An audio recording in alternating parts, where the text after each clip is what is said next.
Assalamualaikum warahmatullahi wabarakatuh. Kami dari kelompok 3 yang beranggotakan saya, Dwi Ayu Anggraini, dan juga teman saya, Eni Mufidah, akan mempresentasikan mata kuliah Al-Arabiyah 2 dengan tema Filsafat Islam dan Perkembangan Filsafat Islam tahap yang pertama. Di sini saya akan membacakan teks bahasa Arab mengenai tema tersebut terlebih dahulu. Wahidun al-falsafatul islamiyatu falsafatun min mawdurin fikri islamiyin. Kama ana tarbiyatal islamiyata ta'ni ta'lima fiha. Ghaliban ma tusammal falsafatu islamiyatun aidan al-falsatun al-arabiyatun wa filsafatul islamiyah hiya dirasatun manhajiyatun lil hayati. Kaunu al-akhlaqu wal ma'rifatu fah wal afkari siyasiyatu nafadat fi al-a'lam al-islami aw al-ahdarat al-islamiyat wa ta'akhlaq bi al-ta'lim al-islamiyati.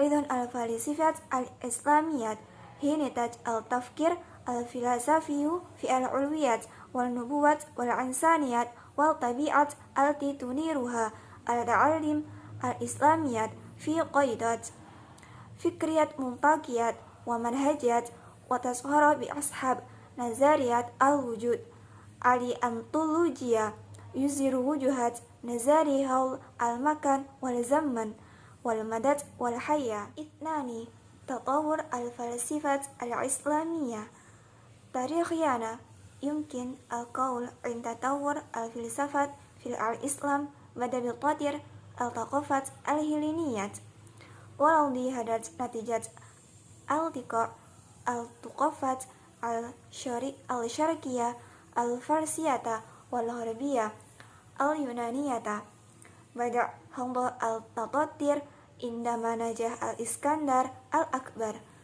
al-dhi kan ahtalamil al-satu fi aitilal al-mintaqat al-farisiyat am ta'allatumiyat wa wahid wa ta'allatun qabla al-miladi. Ada hada al-taqafiyah ila zuhur budur al-dirasat al-filasfiyat fi al-mujtama'iyat al-islamiyat fi waqtun lahikin. Antij al-a'lam al-islamiyu fi hadi al-fatrat al-lidid min masyharil al-falasifat wa ulama ad-din wal ulama mit Absina wal Farabi wal Kanadi wal Ghazali wa Ibn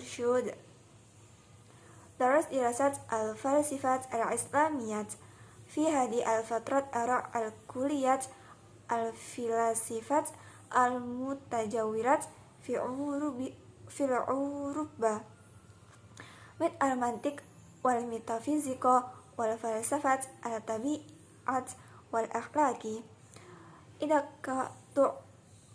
Idak tu'rif hadi al-fatrat aidana bi al-fatrat al-tajawal lil dirasat al-filasafiyat al-islamiyati yubdu'ana al-falsafat al-jadidat talab dawruha fil ahdarat al-islamiyat fi al-qarn al-tasi al-miladi ay fi ahad alay basiyati war fi al-qarn al-sir mutarajiman Barzan Yahya bin Uday wa mu'allimi Abu Basir Mata al-lidin kan lahuma isham kabir fi tarjamat Aimal Arsatu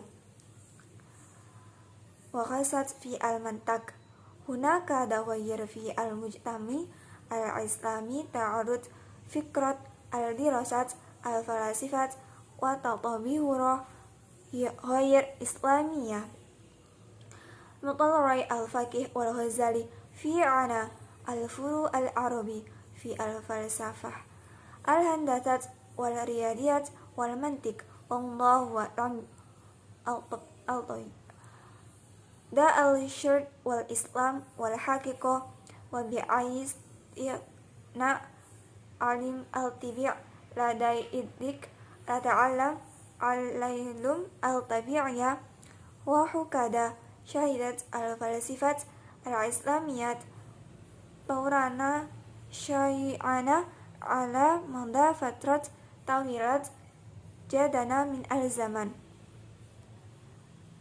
ولكن بعد محاجمتها من قبل الخبراء الدينيين ركود الفلسفة الإسلامية. أين ركود الفلسفة الإسلامية هذا ما تعتبره بعض الدوائر مما عدا إلى هجر المسلمين اليوم من الدول الغربية. Teks bahasa Arab yang telah dibacakan oleh teman saya tadi. Filsafat Islam. Filsafat Islam merupakan filsafat perspektif pemikiran orang Islam.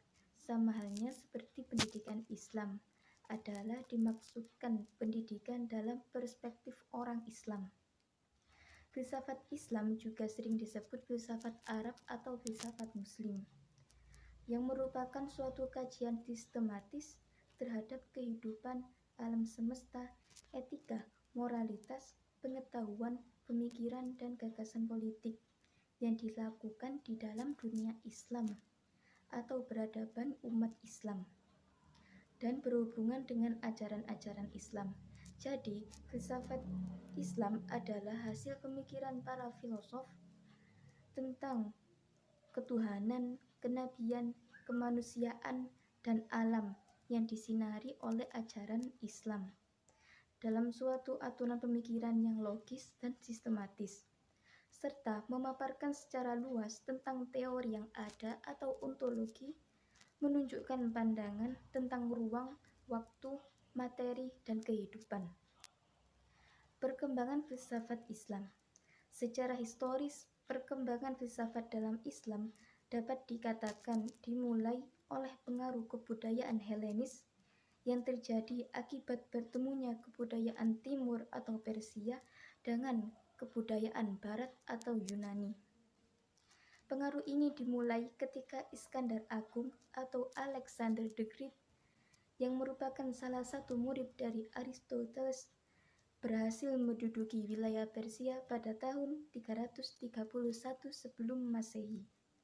Akulturasi kebudayaan ini mengakibatkan munculnya benih-benih kajian filsafat dalam masyarakat Muslim di kemudian hari.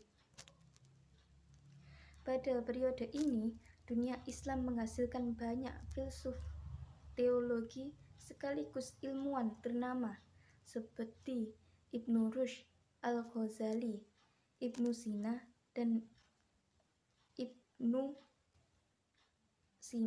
dan Al-Farabi.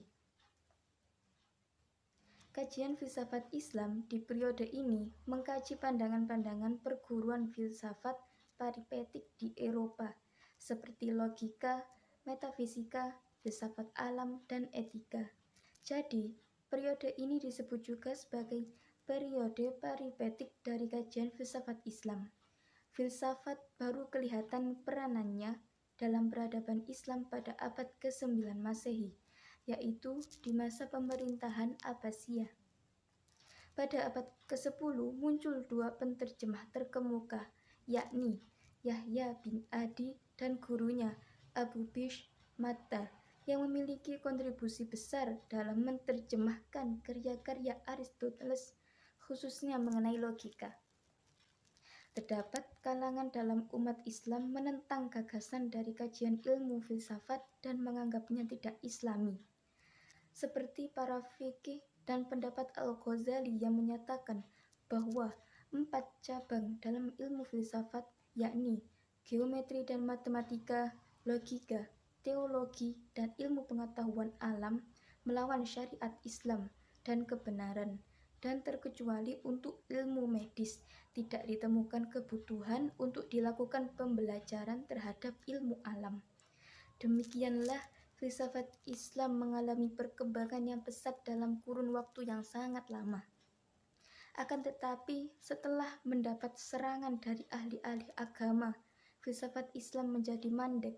Kemandekan filsafat Islam inilah yang dianggap oleh sebagian kalangan yang menyebabkan tertinggalnya umat Islam saat ini dari negara-negara barat. Di sini saya juga akan memberikan contoh kosakata sulit dari teks yang tadi, bahasa Arab dan juga artinya tadi.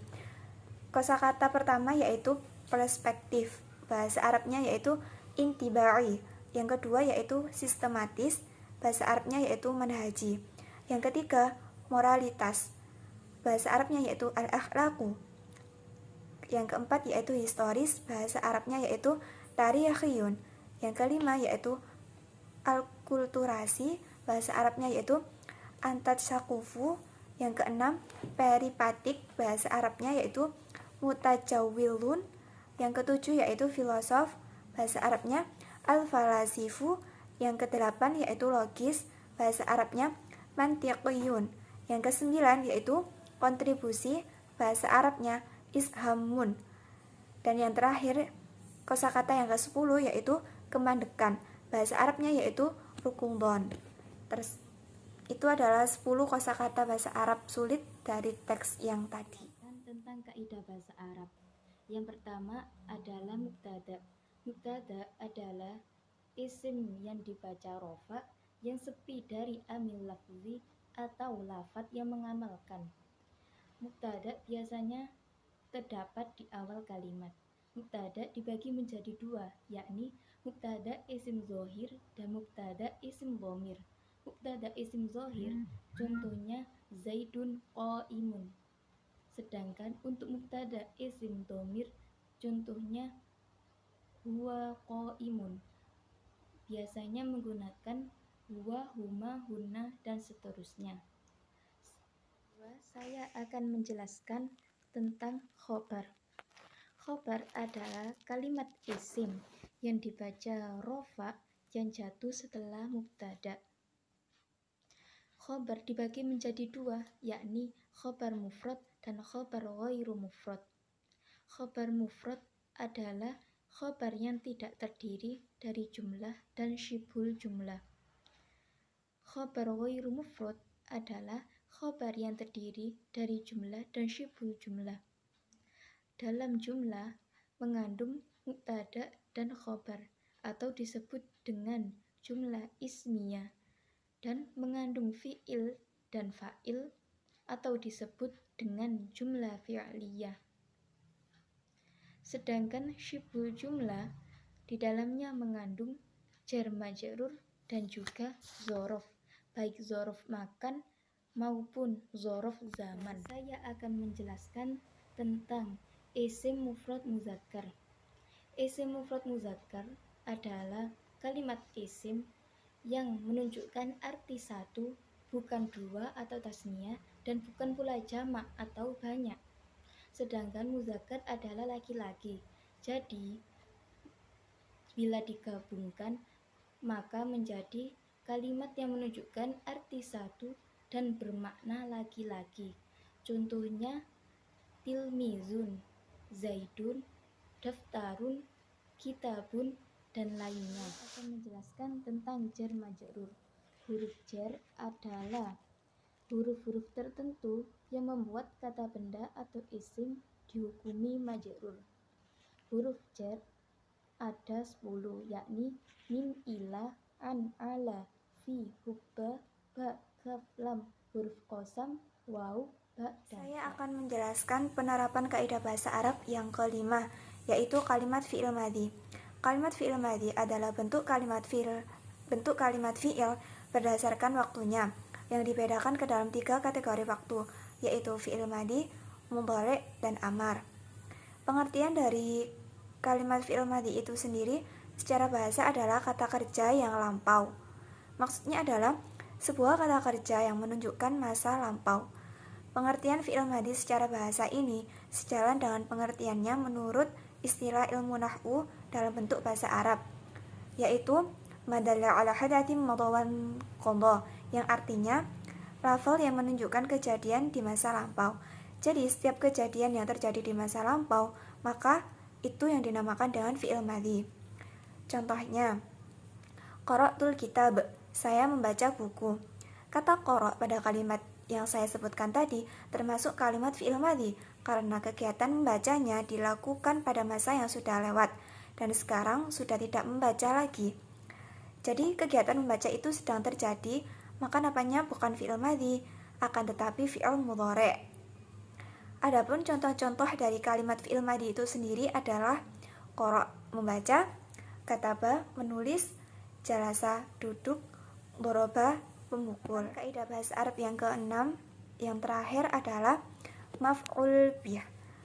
Pengertian dari maf'ul bih sendiri itu adalah menurut ilmu nahwu ya, isim mashub yang dibaca nasab yang menjadi sasaran tindakan atau objek.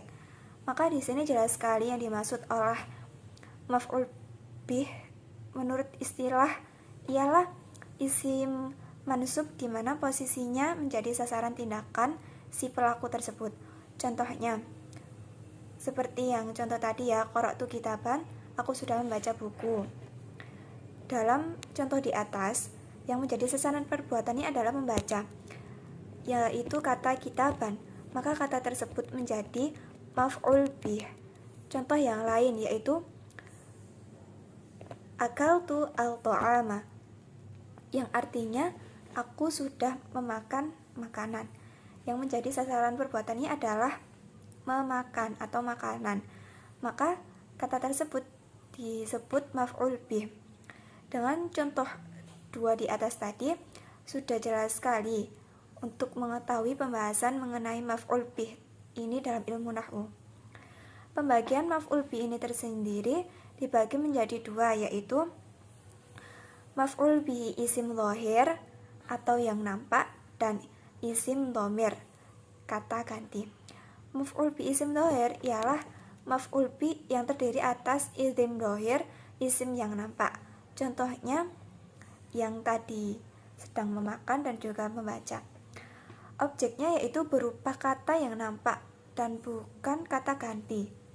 Sementara yang dimaksud dengan maf'ul bih isim dhamir atau kata ganti ialah maf'ul bih yang terdiri dari isim dhamir. Contohnya dorobani, dia laki-laki sudah memukulku. Lafal doroba adalah fi'il madhi, sementara fa'ilnya ialah dhamir mustatir yang disembunyikan, takdirnya huwa. Huruf nunnya ialah lil wiqayah, sementara hurufnya ialah ya mutakallim wahda di mana kedudukannya menjadi maf'ul bih. Seperti itu untuk penjelasan dari maf'ul bih. Presentasi dari kelompok kami, kurang lebihnya mohon maaf dan semoga dapat bermanfaat. Assalamualaikum warahmatullahi wabarakatuh.